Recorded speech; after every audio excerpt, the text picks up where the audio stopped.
Lucas capítulo 7, a partir do verso 29.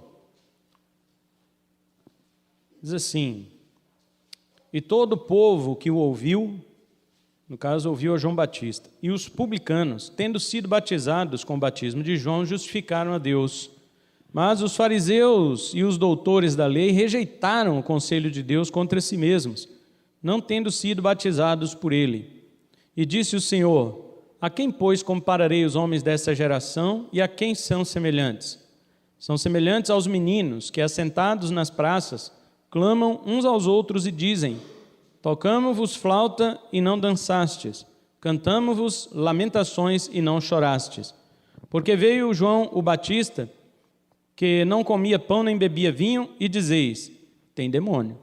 Veio o Filho do Homem, que come e bebe, e dizeis: Eis aí um homem comilão e bebedor de vinho, amigo dos publicanos e pecadores, mas a sabedoria é justificada por todos os seus filhos. Amém? Amém. Podeis sentar, irmãos, em nome do Senhor Jesus. Hoje nós vamos falar sobre o lamento da lei e a flauta do evangelho, o retrato de uma geração incrédula. Diga isso comigo: o lamento da lei e a flauta do evangelho, o retrato de uma geração incrédula. Amém. Uma grande verdade é aquela que diz o seguinte, acho que você já ouviu esse ditado, é um ditado popular, não tem muito a ver com a Bíblia, mas ele tem alguma verdade nele. Ele diz assim: se nem Jesus agradou a todo mundo, quanto mais eu e você. Nós ouvimos sempre as pessoas falarem isso, e tem algo de verdade nisso. Realmente Jesus não agradou todo mundo. Embora estamos tentando usar esta frase no intuito de agradar as pessoas, nós sabemos que Jesus não se importava se ele estava agradando as pessoas. A preocupação de Jesus era que se ele estava agradando ao Pai que lhe enviou. Os irmãos sabem disso? Porque Jesus diz em João, capítulo 6, verso 30 e João 6, 38, Jesus diz assim: Porque eu desci do céu não para fazer a minha vontade, mas a vontade daquele que me enviou. Então, Jesus não estava procurando agradar as pessoas. Quando nós dizemos assim, nem Jesus agradou a todo mundo, nós às vezes damos a entender que ele tinha essa ideia, que ele tinha essa intenção. Jesus não tinha essa intenção. A intenção de Jesus era agradar o Pai. A questão é que também o povo não se agradou daquele que viera antes de Cristo, João Batista. Chamavam-no de endemoniado, porque a sua mensagem era austera. E João era um homem abstêmio. João não bebia vinho, João não comia carne, João não cortava cabelo, João não tirava barba. João era um nazireu. Você sabe o que é um nazireu? Se não souber, leia Números, capítulo 6. Quando você chegar em casa, você vai ver o que é um nazireu. Um nazireu é um cara esquisito. E João era assim. Chamavam João de endemoniado porque a mensagem dele era assim, dura.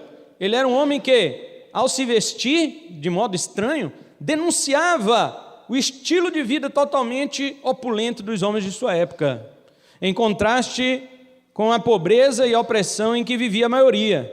A forma abstêmia de João denunciava a fartura dos excessos dos governantes e líderes, todos eles, sejam políticos ou religiosos, em contraste com a necessidade e o abandono dos pobres.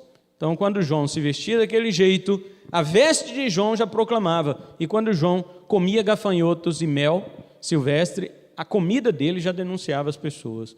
Não é porque ele queria ser esquisito, ele queria dar uma mensagem. E seu estilo de vida já transmitia essa mensagem. Você imagina, por exemplo, os defensores do marxismo no Brasil. Chico Buarque, outros artistas, você tem aí vários professores de universidade, de escola pública, todos que defendem o marxismo, atores da Rede Globo, eles defendem que tudo seja distribuído igualitariamente, mas eles andam de quê? Eles andam de jatinho, os celulares deles são os mais caros que existem no mundo, no planeta, eles se valem do capitalismo. Então imagina você que moral uma pessoa dessa tem para poder falar de igualdade. Imagina se João Batista se vestisse como os reis nos palácios. Jesus falou isso aqui. Aqui nos versos anteriores, Jesus fala bem assim, no verso 25: mas que saístes a ver um homem trajado em vestes delicadas? Vocês estão achando que João era um homem com vestes preciosas? Ele falou assim: quem tem vestes preciosas e andam em delícia estão nos palácios reais. João não, João está no deserto. Então a forma dele se vestir, a forma dele se alimentar era uma denúncia. Porque não adianta eu falar, nós temos que todos ser igualitários, mas eu tenho minhas riquezas particulares que eu não divido com ninguém. Isso é hipocrisia. E uma coisa que João não tinha era hipocrisia. A pregação de João, ela não tinha a intenção mesmo de agradar quem quer que fosse. Sobre o reino de Deus, João dizia assim, primeiro, Mateus 3, verso 2 e verso 8, ele fala: arrependei-vos. Quem vai gostar de uma pregação dessa? Arrependei-vos, porque é chegado o reino dos céus. As pessoas que iam até João para se batizar, elas eram censuradas pelos fariseus. Os fariseus falavam assim: por que vocês estão se batizando? Vocês não são judeus? Deixe que os gentios se batizem, para que os gentios mostrem que estão arrependidos e queiram ser judeus. Naquela época era chamado de prosélito isso, né? Uma pessoa, para ser prosélito, ou seja, para sair da religião pagã, para vir para o judaísmo, ela tinha que se batizar. Ela tinha que batizar, circuncidar, guardar o sábado e evitar alguns tipos de alimento, carne de porco, essas coisas. Aí se chamava de prosélito. Quando você lê em Atos dos Apóstolos, tem muito dessa palavra em Atos dos Apóstolos. Nicolau, prosélito de Antioquia, quer dizer isto. Prosélito era um pagão, um gentil, que se convertia ao judaísmo, passando por este processo: batismo, circuncisão, guarda do sábado e abstinência de alguns alimentos da lei de Moisés. Isso que é prosélito. Os fariseus ficavam injuriados com aqueles judeus que iam se batizar com João. Falavam: por que vocês estão se batizando? Vocês já não são judeus? Por isso que eles diziam assim: irmãos, nós somos filhos de Abraão, nós não precisamos do seu batismo. E João dizia para eles assim: quem vos induziu a fugir da ira futura? Quem vos ensinou? Verso 7 de Mateus 3. E ainda ele diz: não confieis no fato de serdes filhos de Abraão. Verso 9 de Mateus 3. Porque ele diz assim: a árvore que não produzir bom fruto será cortada e lançada no fogo. Capítulo 3, verso 10 de Mateus. Isto era a mensagem de João sobre o reino de Deus. Outra mensagem de João, justiça social. Olha o que João dizia. Primeiro ele fala: dividir roupas e alimentos. Capítulo 3 de Lucas, verso 11. Olha, já estamos aqui em Lucas, deixe-me ler esta aqui para você. A multidão interrogava João dizendo: que faremos, pois? Verso 10. E no 11 João diz: respondendo ele, disse-lhes: quem tiver 2 túnicas, reparta com o que não tem, e quem tiver alimentos, faça da mesma maneira. Está vendo? Então a primeira menção que João fazia na sua pregação sobre justiça social era dividir roupas e alimentos. Segundo, no verso 12 e 13, publicanos, não peçais mais do que aquilo que está ordenado. Diz assim, verso 12, chegaram também os publicanos para serem batizados e disseram-lhe: mestre, que devemos fazer? E ele lhes disse: não peçais mais do que vos está ordenado. Está vendo? Então os publicanos não sabem, eram cobradores de impostos. Sabe como é que eles se enriqueciam, né? Igual os cobradores de hoje, mesma coisa. O ser humano, ele não tem diferença. As pessoas falam assim: na época de Jesus era mais fácil aceitar o evangelho. Não era. Na época de Jesus era tão difícil quanto é hoje e sempre foi. Não existiu nenhuma época mais fácil de ninguém aceitar o evangelho. Você sabe quais são as pessoas que aceitam mais fácil o evangelho? São aquelas que você troca o evangelho para que ela aceite. Aí sim é fácil. Agora, se você apresenta o evangelho tal qual ele é, está segundo a palavra de Deus, nunca foi fácil para as pessoas aceitarem. Elas se incomodam. E outra, os soldados chegavam para João e perguntavam, verso 14, eles diziam assim, os soldados interrogaram também, dizendo: e nós, que faremos? E ele lhes disse: a ninguém trateis mal, nem defraudeis, e contentai-vos com o vosso soldo. Os irmãos sabem que, na época bíblica do Império Romano, o soldado romano, ele era abusado, ele tinha o poder de Roma, o poder concedido pelo imperador, ele tinha o poder para encostar a lança no ombro de alguém, qualquer pessoa que não fosse um romano, que estivesse passando, ele encostava a lança no ombro da pessoa, e quando a pessoa se virava, era um soldado romano com a lança. Esta pessoa tinha que estar à disposição do soldado. Quando Jesus falou no Sermão do Monte assim, quando alguém te pedir para caminhar 1 milha, vai com ele 2. Você sabe o que significa isso? O soldado romano encostava a lança no ombro de um não romano, e a pessoa parava, quando olhava era um soldado romano, e falava assim: carrega as minhas armaduras, carrega a minha bolsa do exército. E ali aquela pessoa tinha que parar o que estava fazendo, independente do que fosse, trabalhando, indo para casa, voltando do trabalho, igual Simão Cireneu, ele voltando do trabalho, a Bíblia diz, voltando do campo, o soldado colocou a lança no ombro dele, quando ele olhou, era um soldado romano, e falou: carrega a cruz desse homem, que era Jesus. Era uma autorização que um soldado romano tinha do imperador, que ele podia fazer isso. Só que na lei romana, ele não podia obrigar esta pessoa a andar mais que 1 milha. Então Jesus disse no Sermão do Monte: se alguém te obrigar a caminhar 1 milha, vai com ele 2. Jesus está dizendo que o cristão, ele não faz estas coisas por obrigação, ele serve aos outros por amor, ele serve aos outros porque ele é diferente. Então João está dizendo para os soldados romanos: não abusem do seu poder, não tratem mal, não defraudem ninguém, contentem-se com o soldo. Soldo é o quê? Salário de soldado. Contentem, vocês estão roubando. Eles estavam fazendo serviços errados por fora para ganhar dinheiro. Então a mensagem social de João era esta. Sobre si mesmo, o que João dizia? Nós já vimos o que ele dizia sobre o reino, sobre a justiça social. Agora vamos ver o que ele dizia sobre si. Primeiro ele dizia, lá no Evangelho de João, capítulo 1, as pessoas perguntavam para ele, no verso 20, né? As pessoas perguntavam assim, no verso 19: este é o testemunho de João, quando os judeus mandaram de Jerusalém sacerdotes e levitas para que ele perguntasse: quem és tu? E confessou e não negou, confessou: eu não sou o Cristo. Talvez os irmãos estejam meio que, às vezes a gente fica meio perdido nessa questão do Cristo nos evangelhos, mas deixe-me esclarecer para você, quando se fala Cristo nos evangelhos, é a mesma coisa do Messias, porque a palavra Cristo no grego é a mesma coisa de Messias no hebraico, que em português significa ungido. Cristo não é o nome de Jesus, tá?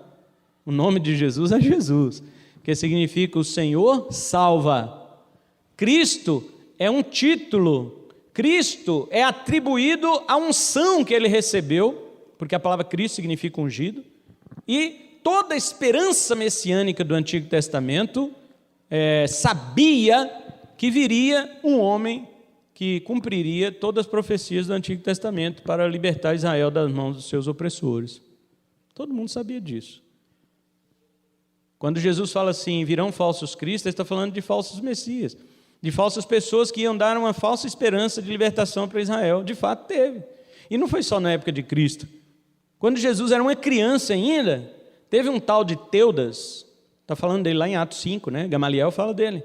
Gamaliel diz que teve um tal de Teudas, que reuniu umas pessoas e falou que ele era o Messias. E todo mundo seguiu ele, e os romanos foram lá e abafaram, mataram todo mundo, acabou. Que Messias é esse? Porque a ideia dos judeus sobre quem era o Messias era aquele homem que ia tirar o poder de César.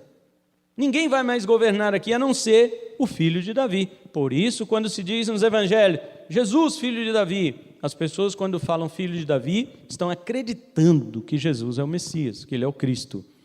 Então perguntaram para João Batista: você é o Cristo? Ou seja, você é o Messias? Ele falou: não. Perguntaram para ele, no verso 21, capítulo 1 aí de João: você é Elias? E ele falou: não, não sou. Aí perguntaram para ele: você é o profeta?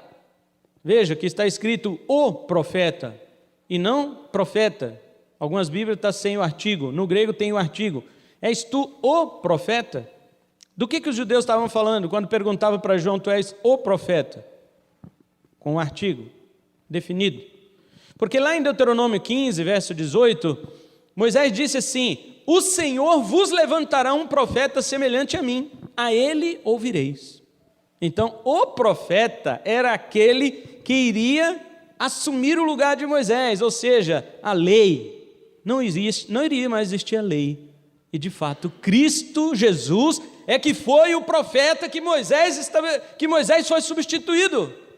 Jesus é que substituiu Moisés, por quê?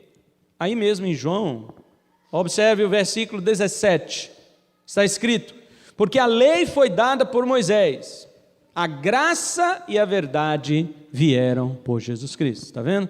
Então aqui Moisés viveu dominando o povo de Israel até os dias de João Batista.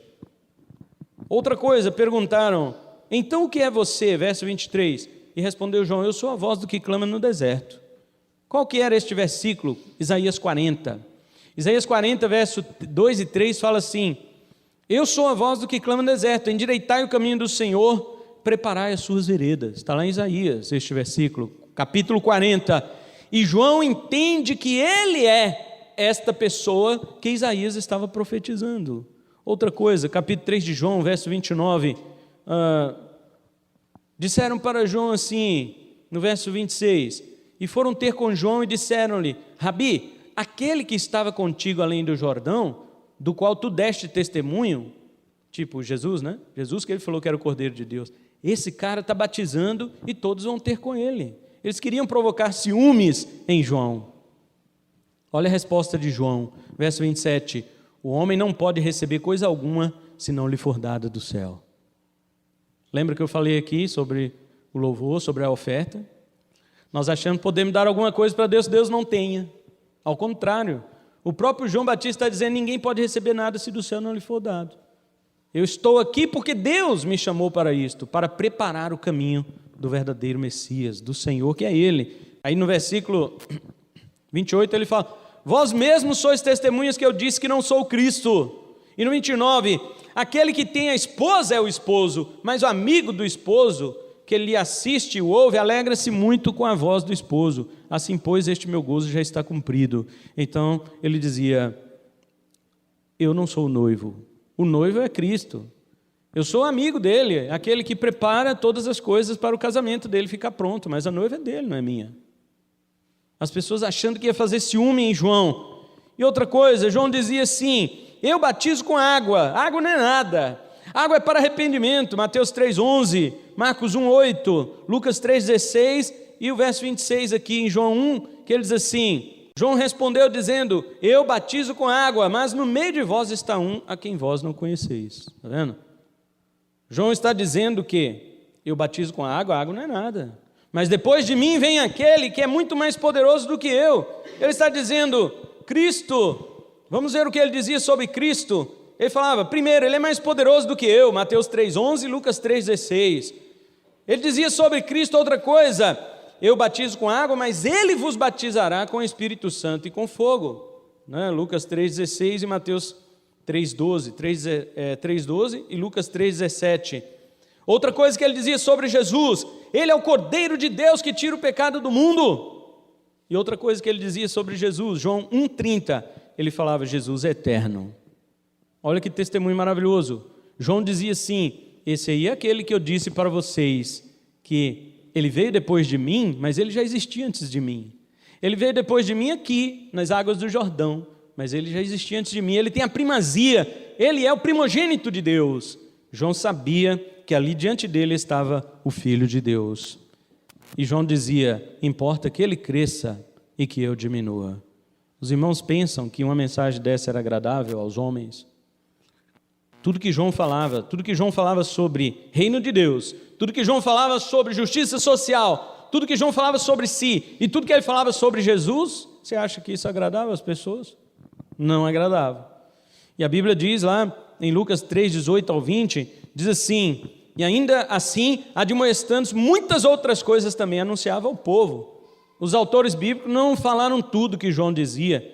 Aí diz assim: sendo porém o tetrarca Herodes repreendido por ele por causa de Herodias, mulher de seu irmão Filipe, e por todas as maldades que Herodes tinha feito, acrescentou a todas as outras ainda esta, a de encerrar João num cárcere. João dizia: Herodes, você está errado, essa mulher sua, que é Herodias, né? Ela é mulher do seu irmão. Ah, mas tá, eles estão separados. Não, mas ela é mulher do seu irmão. Você não pode casar com ela. E, como os irmãos sabem, ela tinha uma filha chamada Salomé, com o irmão de Herodes, que era o Filipe. Herodes, Filipe. Esse Herodes aqui, que João bateu de frente com ele, é Herodes Antipas. Eles tinham o título de Herodes, mas tinham seus nomes, né?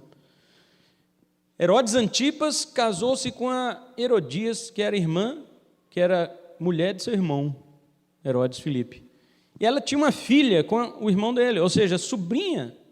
E ela dançou uma vez no aniversário de Herodes, né? Os irmãos lembram dessa conversa, dessa história? Ela estava ali, era aniversário de Herodes, ele já tinha prendido João Batista, porque João Batista denunciava seu pecado, ele já tinha prendido, e agora no aniversário dele ele estava bêbado, e ela dançando, a menina, a sobrinha dele, e ele ficou apaixonado, e ele falou assim: eu te dou até a metade do meu reino, pede o que você quiser. Olha, na frente da mulher dele, ele falou, na frente da mãe dela. E ela disse assim: mãe, o que eu peço? E a mãe dela disse: peça a cabeça de João Batista num prato. Herodias falou, porque eles ficavam incomodados com a pregação de João. E então mandou cortar a cabeça. E trouxe a cabeça de João Batista num prato naquela festa de aniversário, festa macabra. Obviamente, com uma pregação desse naipe, quem iria aceitar a pregação de João? Nenhum daqueles se achavam justificados, nenhum poderoso como Herodes, nenhum fariseu que achava justo diante de Deus, nenhum saduceu, nenhum escriba. João chamava aquela geração para chorar e lamentar. Lembra o versículo que nós lemos aqui no início da leitura, capítulo 7, ele fala, verso 31, a quem, pois, compararei os homens dessa geração? E no 32, são semelhantes aos meninos, assentados nas praças, clamam uns aos outros e dizem, tocamos-vos flauta e não dançaste, cantamos lamentações e não choraste. Verso 32, Jesus está dizendo que aquela geração ouvia João Batista chamando eles para chorar e eles não choravam. Quando João Batista chamava ele, arrependei-vos, chorai, eles diziam, não, nós temos que nos alegrar, nós não temos que chorar, nós não temos do que nos arrepender, nós somos filhos de Abraão, você está chamando a gente para se lamentar. Os irmãos sabem que naquela época havia carpideiras profissionais. Sabe o que é uma carpideira? Não é mulher que carpe terreno, não. Carpideira era uma mulher que chorava, ela era contratada para chorar nos funerais, e ela chorava porque ela queria, não é porque ela estava com algum sentimento, ela forçava o choro para ganhar dinheiro. Então, os meninos viam aquela cena nos funerais e eles saíam para a praça para brincar. As crianças falavam assim, vamos brincar de carpideira? Então eu canto aqui uma lamentação e você chora, porque era assim que fazia nos enterros daquela época. Algumas mulheres cantavam músicas de lamentação e as outras ficavam chorando. Então a família pagava um dinheiro ali para que outras pessoas convidadas para o funeral se sentissem também motivadas a chorar pela perda do seu ente querido. Então as crianças viam aquela cena, brincavam disso nas praças, mas só que, você sabe criança pirracenta? A criança pirracenta é aquela que tudo que chama para brincar, ela não quer. Fala, vamos brincar de chorar? Aí ela diz, não, eu não quero brincar de chorar, eu quero brincar de rir. Aí fala, então vamos tocar flauta para rir. Não, não quero brincar de rir também. Então Jesus está dizendo isto, essa geração, ela não tem nada que possa agradar a ela, nada. João está chamando vocês para chorar, para se arrepender, mas vocês não se lamentaram. Agora Jesus diz, mas a sabedoria é justificada pelos seus filhos, verso 35 de Lucas 7, ou seja, muitas pessoas aceitaram a pregação de João, mas não foram os fariseus, foram os publicanos, foram os cobradores de impostos, foram as pessoas que eram rejeitadas pela sociedade israelita. Olha, mas como pode? Publicano aceitando a mensagem de João, mas esses aí são pecadores. Deixa a mensagem de João com os publicanos, deixa a mensagem de João com as meretrizes. Mateus 21, 32, Jesus falou, em verdade vos digo que adiante de vós entrará no reino dos céus muitos publicanos e meretrizes, porque eles ouviram a mensagem de João e se arrependeram, e vós, mesmo ouvindo, não quisestes crer. Veja o título que eu dei para esta mensagem, o lamento da lei. João fazia o lamento da lei, mas o povo era incrédulo, eles não queriam chorar. Agora Jesus vem e chama o povo para as flautas do Evangelho. Jesus vai pregar uma mensagem, ela não é basicamente diferente da de João. Ela tem também arrependimento, essas coisas, mas Jesus está chamando o povo para se alegrar. Jesus está chamando o povo para as flautas, para a dança. Lucas 7,32 mesmo, esse versículo fala: vocês estão como crianças nas praças, que diz, tocamos os flautas e não dançastes. O que Jesus estava querendo dizer com isto? Que a proclamação de Jesus era diferente da de João, no sentido de que era libertadora, era uma proclamação do poder de Deus que libertaria o homem do pior carrasco, que era o pecado. O povo desejava a libertação do Império Romano, mas Jesus Cristo lhe oferecia a libertação do jugo do pecado e do diabo. Existe um texto que fala essa mesma coisa aqui, de Lucas 7, está em Mateus 11. Segue comigo para lá, por favor. Em Mateus 11 nós temos o mesmo texto. Em Mateus 11. E aqui no verso 16 e 17, mas a quem assemelharei esta geração? É semelhante aos meninos que se assentam nas praças e clamam aos seus companheiros e dizem, tocamos os flautas e não dançastes, cantamos lamentações e não chorastes. Porque veio João, não comendo e nem bebendo, e dizem, tem demônio. Ou seja, João é esquisito, a roupa dele é estranha, a comida dele é estranha, ele tem demônio. Não, prestem atenção na mensagem dele. Não, a mensagem dele é de arrependimento, nós não precisamos nos arrepender. Ou seja, nós não vamos chorar. Nós somos como as crianças, que umas chamam ela para brincar de chorar, elas não querem. Aí Jesus fala assim, mas veio o Filho do Homem, verso 19, veio o Filho do Homem comendo e bebendo. Isso aqui fala de alegria. E vocês dizem, eis aí um homem comilão e beberrão, amigo dos publicanos e pecadores. Ou seja, vocês também não me aceitam. Eu estou chamando vocês não para chorar, mas para dançar, para a alegria da libertação, a flauta do Evangelho. Eu estou pregando para que vocês sejam libertos. Olha o verso 28. Jesus diz, vinde a mim, todos estáis cansados e oprimidos, e eu vos aliviarei. A mensagem de Jesus era de alívio. A mensagem de Jesus era de libertação. Entretanto, como ele mesmo disse, o povo não queria. Os acusadores de Jesus diziam o seguinte para Jesus, você é um libertino e carnal. Primeira acusação, comilão, glutão, outras versões falam, né? Será que eles tinham razão em chamar Jesus de glutão? Vejamos, Jesus era um homem que vivia jejuando. Como é que ele era glutão? Os irmãos lembram? Leia nos evangelhos, você vai ver, Jesus constantemente está jejuando. Esse é um comilão, porque todas as vezes que eles viam Jesus com os pecadores, Jesus estava lá no churrasco. É carne para cá, vinho para lá, que era o costume dos judeus, mas a galera que Jesus estava não era aceitável diante deles. Publicanos, meretrizes e pecadores.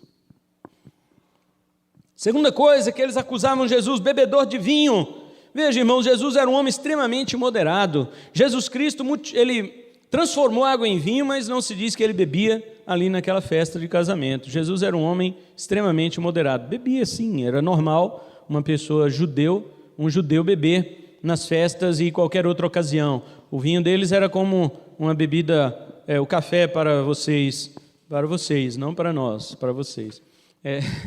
Eles eram pessoas assim que tinham culturalmente o seu tipo de vida. Mas eles falavam outra coisa de Jesus. Tu és um amigo de publicanos e pecadores. Espera aí. Será que Jesus era mesmo amigo de publicanos e pecadores? Ele havia escolhido um homem chamado Mateus para ser seu discípulo. Volte aí no capítulo 9, verso 9 de Mateus mesmo. Você está em Mateus. E Jesus passando adiante dali, viu assentado na recebedoria ou na coletoria um homem chamado Mateus e disse-lhe, segue-me. E ele levantando-se, o seguiu. Eu digo para os irmãos, Jesus era amigo de publicano? Jesus chamou Mateus para segui-lo. A Bíblia diz que Mateus deixou a coletoria e seguiu Jesus. Ele não era mais publicano. Ele largou o seu trabalho de coletor de impostos para seguir Jesus. Jesus não era amigo de publicanos. Jesus não apoiava o que os publicanos faziam. O que eles faziam? Os irmãos sabem que Roma trazia todas as cobranças dos impostos sobre o povo de Israel, a cobrança dos impostos. seguinte, cada judeu aí tem que pagar, por exemplo, R$100 aí por ano. Os publicanos cobravam 300, 500 por ano. Por isso que eles enriqueciam. Eles passavam 100 para Roma e ficavam com 400. Entendeu? Jesus não concordava com isso. Quando as pessoas falam amigo de publicano, elas estão acusando Jesus de falsidade, dizendo que Jesus era amigo das práticas erradas que essas pessoas faziam. Mas Jesus não era. Uma vez ele foi jantar na casa de um fariseu e uma mulher se aproximou dele em sua casa. Capítulo 7, 39 de Lucas. Eu até quero que você volte em Lucas, porque eu quero chamar a atenção de você para uma coisa interessante. Vocês sabiam, algumas pessoas sabiam, mas nem todos. Vocês sabiam que os eventos registrados nos evangelhos não estão em ordem cronológica? Não estão. Eles estão em ordem contextual. Então, por exemplo, depois que Jesus Cristo fala tudo isto, volta em Lucas lá para você perceber isso. Lucas 7, do 24 ao 35, é isto aqui que nós estamos pregando. É isto aqui. Agora chega no verso 36 para frente, conta a história de um homem que chamou Jesus para jantar em sua casa, e no meio da janta uma mulher pecadora entra lá, começa a chorar nos pés de Jesus, enxugar com os cabelos e derramar um perfume lá no pé dele, beijando os pés dele. O fariseu diz assim, mas você pensa, né? Se esse cara fosse mesmo um profeta, ele ia saber que essa mulher é pecadora. Então Jesus diz para ele assim, Simão, eu tenho uma coisa para te dizer, verso 40. Ele diz, pode falar, mestre. Ele conta aquela pequena parábola. Um homem tinha 2 devedores, um lhe devia 500 dinheiro e o outro 50. Ou seja, um devia 10 vezes mais que o outro. E não tendo nenhum dos dois com o que pagar, ele perdoou os 2. Qual deles amará mais este homem? E Simão falou, essa é fácil. É aquele que devia mais. E Jesus falou, exatamente. Esta mulher aqui, ela sabe que é pecadora. Ela sabe que me deve mais. Por isso que ela me ama mais. Mas você acha que é justo. Por isso que você não se empolga comigo. Eu sou o cara que todo mundo deve para mim, Jesus está querendo dizer. Eu sou o homem a que todos me devem. Mas aqueles que se veem pecadores de verdade, eles sabem que me devem muito. Então quando eu os perdoo, eles me amam muito. Mas aqueles que já acham que são certinhos, quando eu perdoo para eles não é nada. O que é você perdoar a dívida de uma pessoa que lhe deve 10 centavos? Essa pessoa vai te agradecer e falar, oh meu Deus, puxa vida, eu te agradeço demais, porque eu não dormia mais, 10 centavos que eu te devia, e você me perdoou, você é uma pessoa maravilhosa, eu não conheço ninguém nesse planeta melhor que você. Alguém ia dizer isso, perdoando 10 centavos? Agora, se você devia 10 milhões de reais a uma pessoa te perdoa, fala, não precisa me pagar. Você vai amar essa pessoa, porque você sabe que a sua dívida é alta.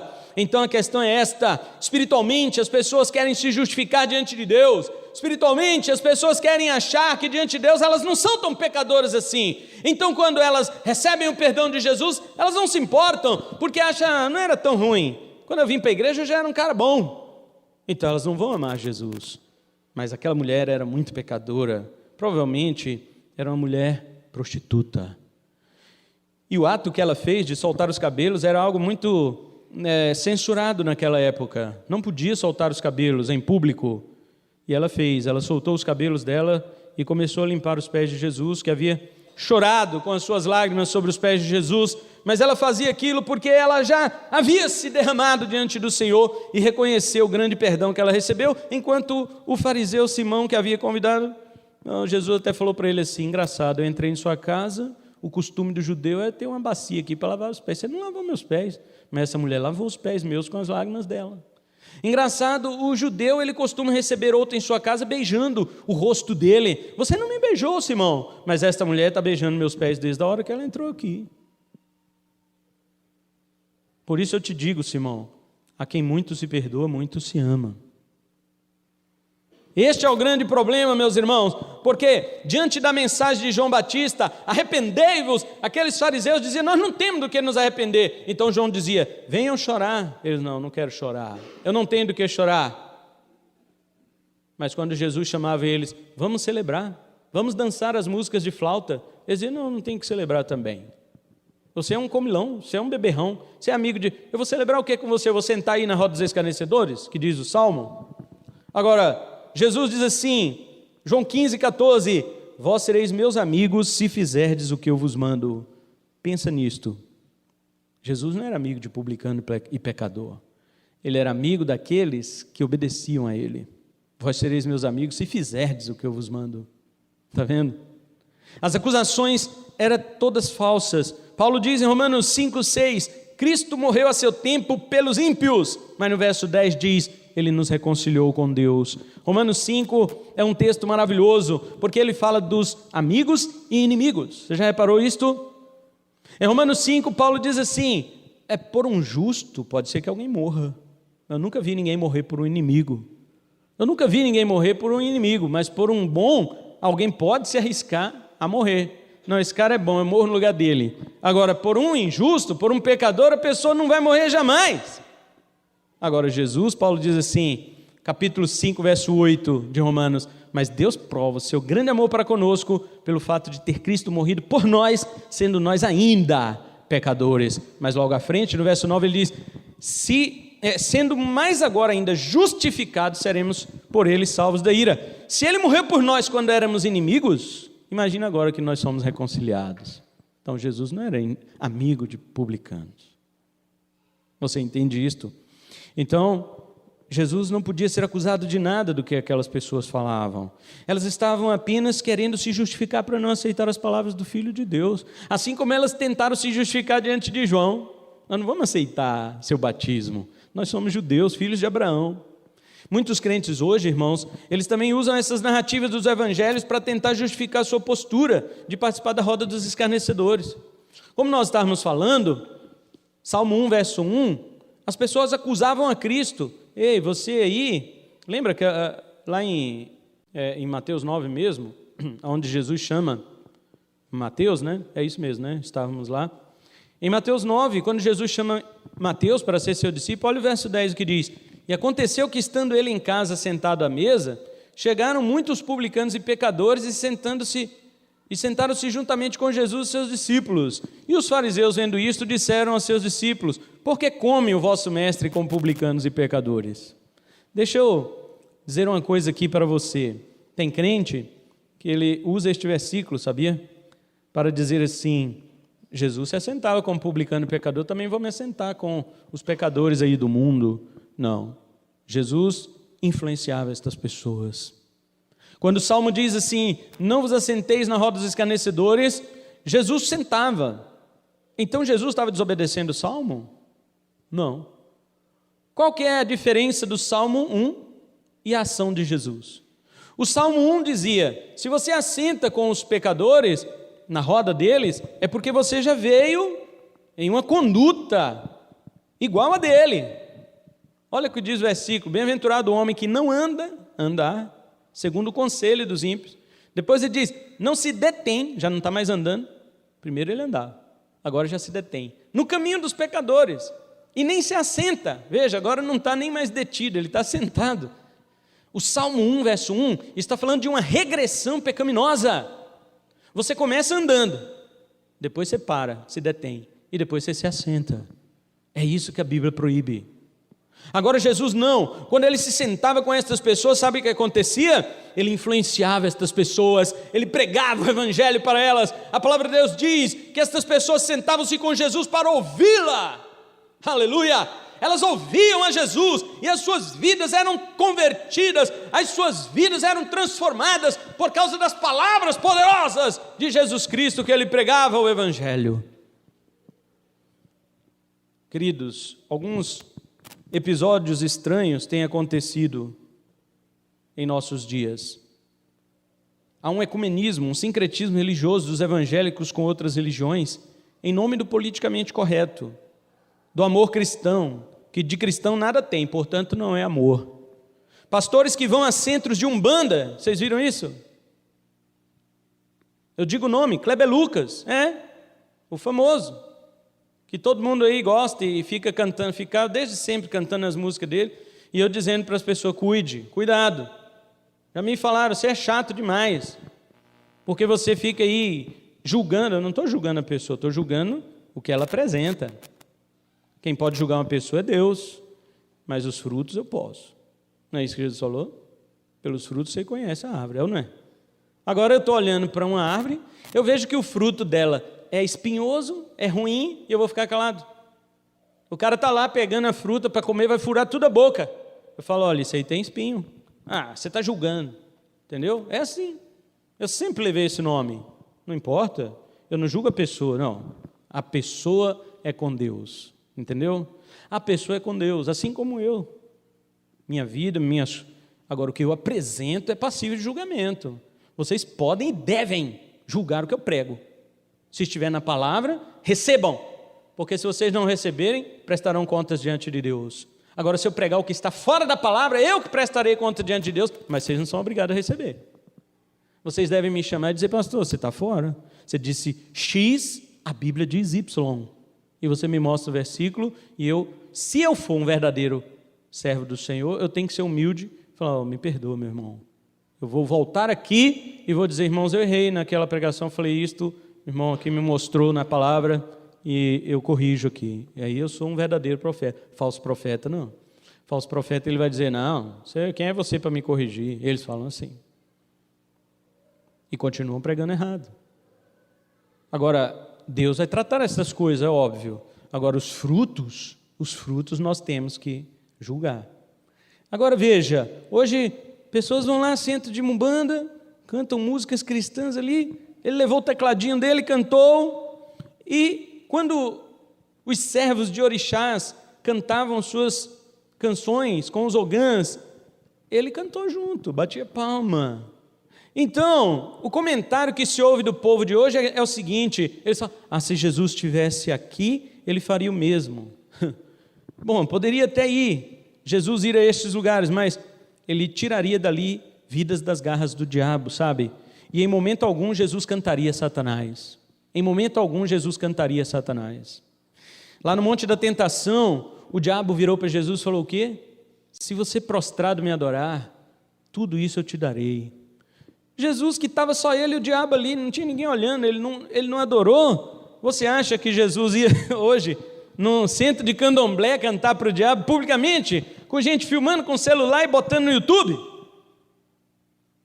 Se nem naquele dia lá no monte ele não adorou Satanás, ele falou, só ao Senhor teu Deus adorarás, e só ele prestarás culto. Jesus ia fazer isto. As pessoas comentam isto, você já viu? Se Jesus estivesse aqui, ele faria o mesmo. Não. Todo encontro de Jesus com o diabo, sabe como é que foi? E eu falo que essas coisas são religiões malignas, porque eu vim dela. A minha família veio dela. Eu sei o que é. Eu não estou falando de nada que eu não conheça. Todo encontro de Jesus com o diabo foi confrontador. E o nosso Senhor sempre saiu vitorioso. Jesus nunca deu as mãos para o diabo. Os fariseus até um dia tentaram acusar Jesus e dizer assim, ei, você expulsa os demônios pelo poder de Beelzebu.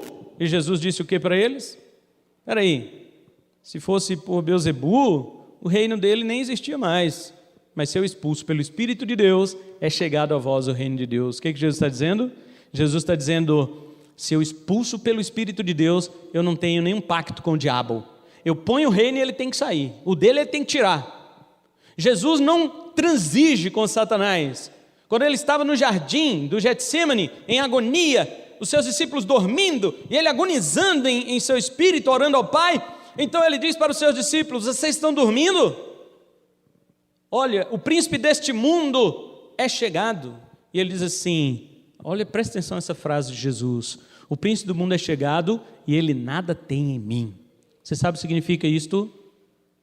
Você pode dizer com Jesus, o diabo nada tem em mim? Você pode dizer que o diabo nada tem em mim? Infelizmente, eu digo, o diabo tem muita coisa em mim. Ele não é dono da minha vida, o dono da minha vida é Deus. Mas minhas ações, meus pensamentos, minhas palavras, muitas vezes, são coisas que estão de acordo com o pensamento maligno. O único homem que pode dizer, ele nada tem em mim, é Jesus. Agora veja a nossa geração de crente hoje. A nossa geração de crente hoje, ela diz assim, se Jesus estivesse aqui, ele faria a mesma coisa de Kleber Lucas. Você vê onde que está a mente das pessoas? Já está tão no devaneio, que eles nem sabem mais o que é Jesus, o que é diabo, o que é Kleber Lucas, eles não sabem mais de nada. Jesus, meus irmãos, ele chamou o povo para dançar as músicas da flauta. Mas ele não abriu mão da santidade, não. Ele disse assim, Lucas 16, 16, 17, a lei e os profetas duraram até João. Desde então é anunciado o reino de Deus e todo homem emprega força para entrar nele. E é mais fácil passar o céu e a terra do que cair um tio da lei. Está vendo? Apesar de Jesus não chamar o povo assim como João, né, para chorar coisas da lei, Jesus chamava para dançar o evangelho. Todavia ele não jogou nada da santidade de Deus por terra, não. Os crentes de hoje não entendem nem da lei nem do evangelho.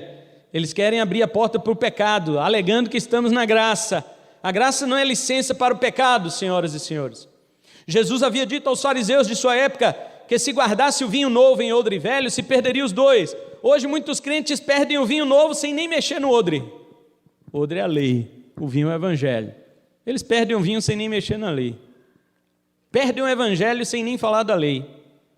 Tais crentes, tais pastores e tais igrejas pensam que se confirmarem a acusação dos judeus de que Jesus é libertino, comilão, glutão, beberrão, eles conquistarão mais pessoas para a igreja. Você sabe que o evangelho hoje pregado é o evangelho do comilão e glutão e beberrão, não é? Podem vir. O dançar as flautas do evangelho, eles estão dizendo que é fazer as coisas que o mundo faz. Pelo menos os judeus daquela época rejeitaram a Cristo por causa dessa falsa acusação, enquanto as multidões de hoje recebem a Cristo justamente por causa dessa falsa acusação, julgando que seja verdade. E eu te pergunto, qual que é a pior geração?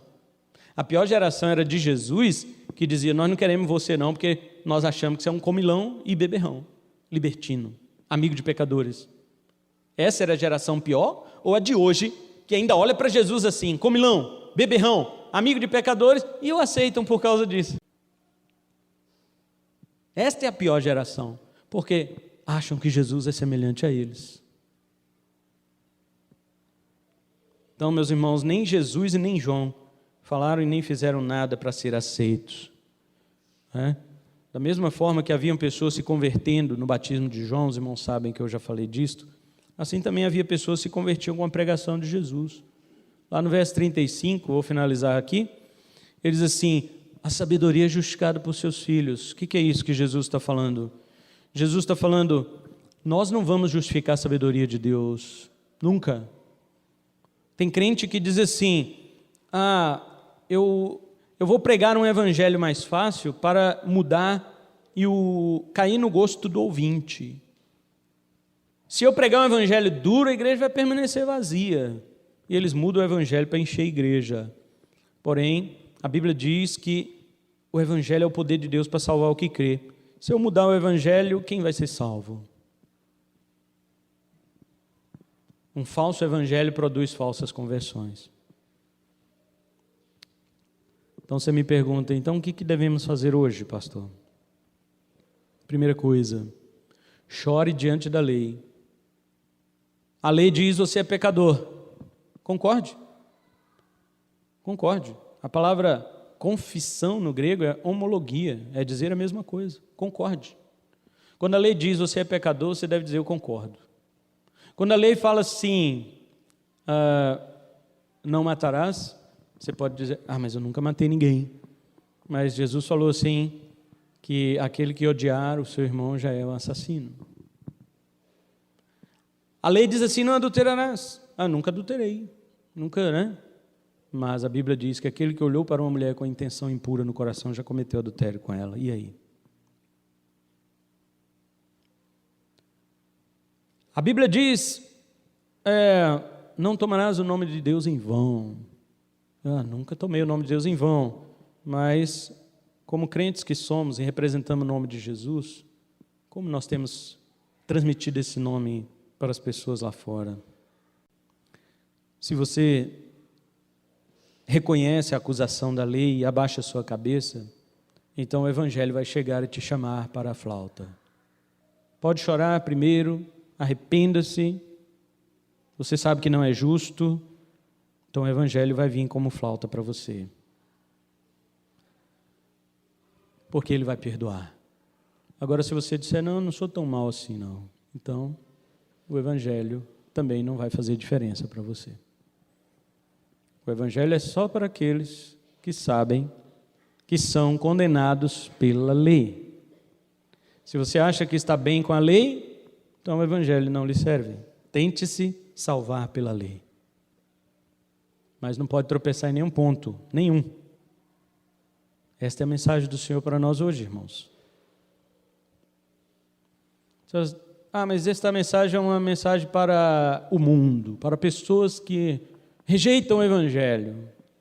Mas ela também serve para nós, porque muitas vezes nós queremos enlarguecer a porta. Jesus falou que a porta é estreita, nós estamos querendo enlarguecer para entrar mais gente. Não vamos fazer um monte de coisa, chamar a atenção das pessoas, vamos fazer esse método, vamos fazer essa estratégia, vamos colocar isso na igreja, aquelas coisas. Nós estamos querendo enlarguecer a porta. Essas coisas não vão salvar essas pessoas. Pode colocar na igreja se você quiser. Faça uma pesquisa no YouTube. Qual que é a tendência da igreja hoje? É pintar de preto, é colocar o jogo de luz, o canhão, é isto e aquilo, e tal. Coloque estas coisas e você verá que as pessoas não vão ser salvas. Elas vão encher a igreja, mas não vão ser salvas. Agora pregue o evangelho e você vai ver que somente ele tem poder de salvar. Que o Senhor nos abençoe com a sua palavra de hoje, em nome de Jesus, para o louvor da sua glória.